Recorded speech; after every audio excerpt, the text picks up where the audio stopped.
Hi, welcome to Inner Power Training. Let's talk about transformation. We're going through a great awakening as we speak. The planet is shifting. We see things happening really quickly. Time is speeding up. I think everybody's noticing that. And we're also noticing that many things are being revealed. The muddy waters are being stirred so that things can come to the surface. Things that were hidden and that we weren't really aware of are being made aware in our consciousness. They're being revealed. That's why I wrote this book, The Secret of Manifesting, a Practical Guide.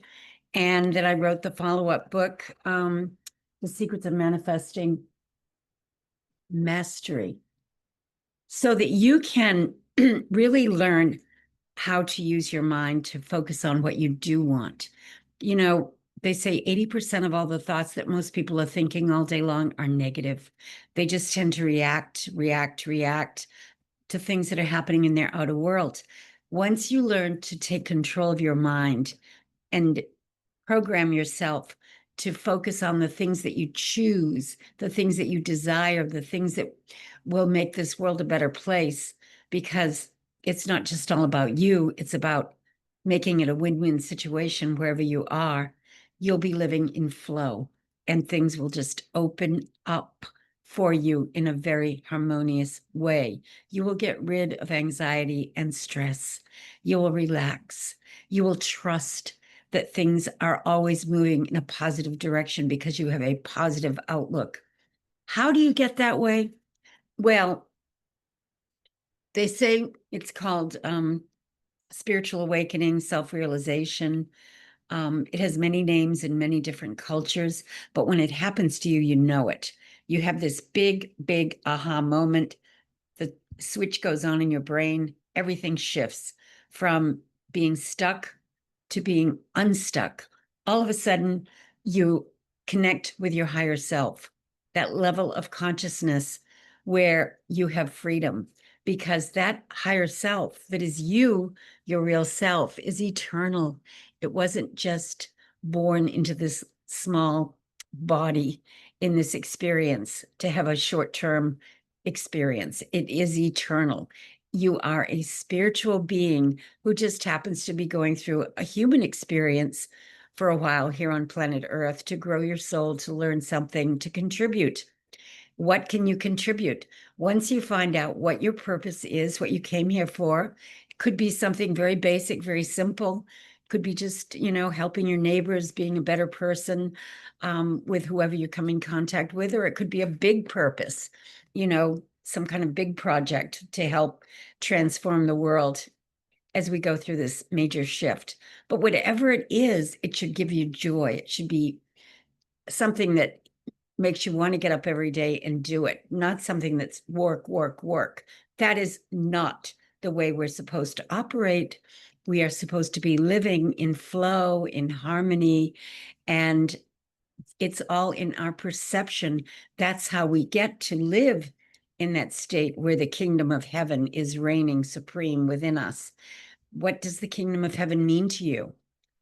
Harmony, peace, love, joy, charity, compassion, gratitude. These are all very good things. If you're stuck down in the 3D realm, in the lower part of it, where you're still bitter, angry, full of hatred, not feeling good about yourself, feeling out of whack, you need to do the work. And maybe you need to find a guide. Maybe you need to find someone that can take your hand and walk you through it. I always found them when I was younger. I was on a search from the time I can remember, trying to figure out, why are we here? What are we doing here? What does it mean to be human? Why do we have genders? Why do we make choices the way we make them? What is this thing called human life experience all about? And, you're just not given the manual when you're born. You have to dig and get the answers. But that's the fun part, because it's like you're constantly solving this mystery novel, reading it and studying it and learning more and more and more. And that's the wonderful thing about studying metaphysics and spirituality. it never ends. There's always something new that comes along that is so interesting.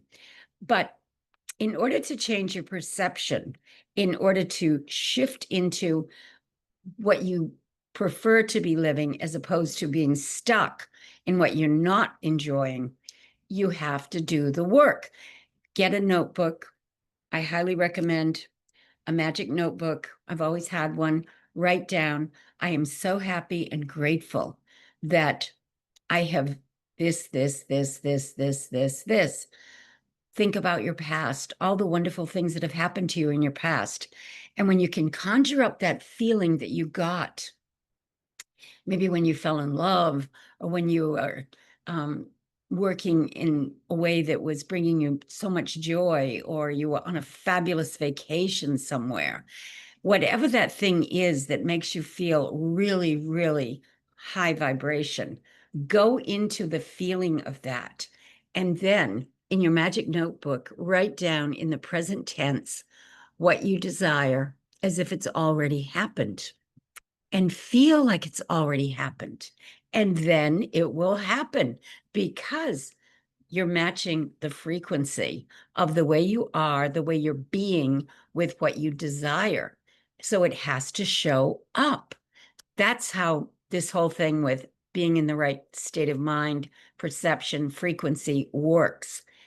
We are energy beings. We are not material beings.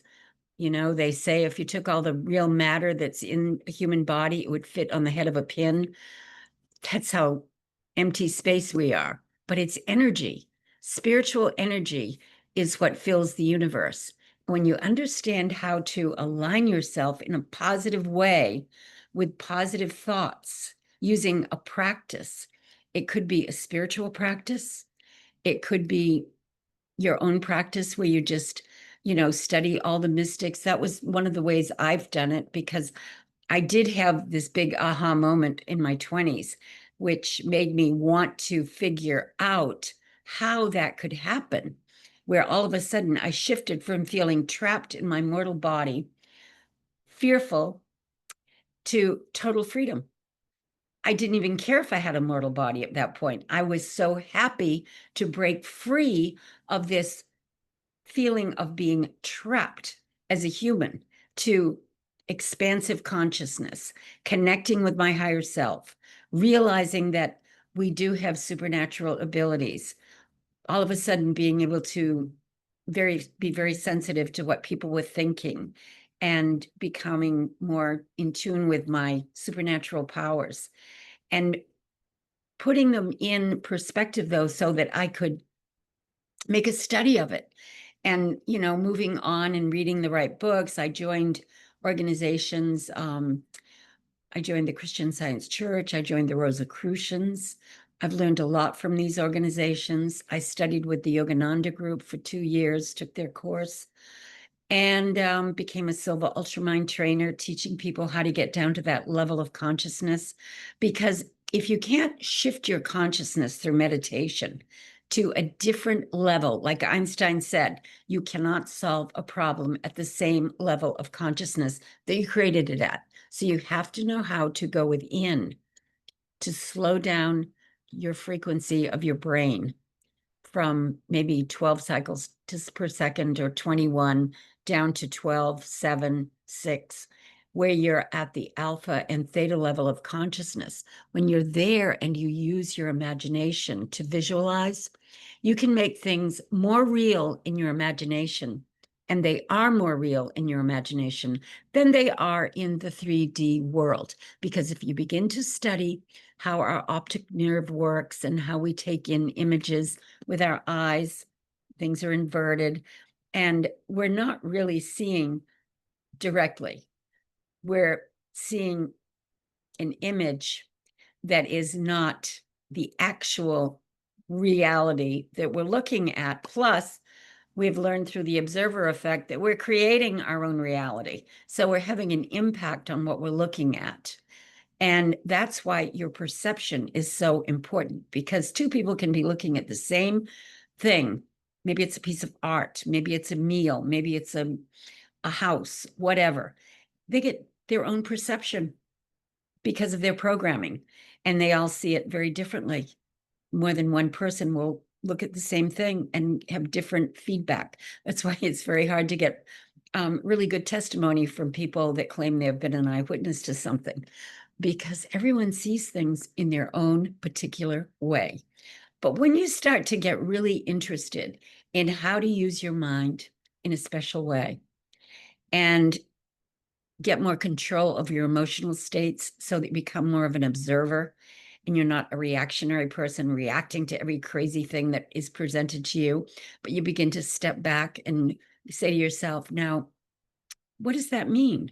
Or look beyond, find out why that thing is being presented. There's usually an underlying reason.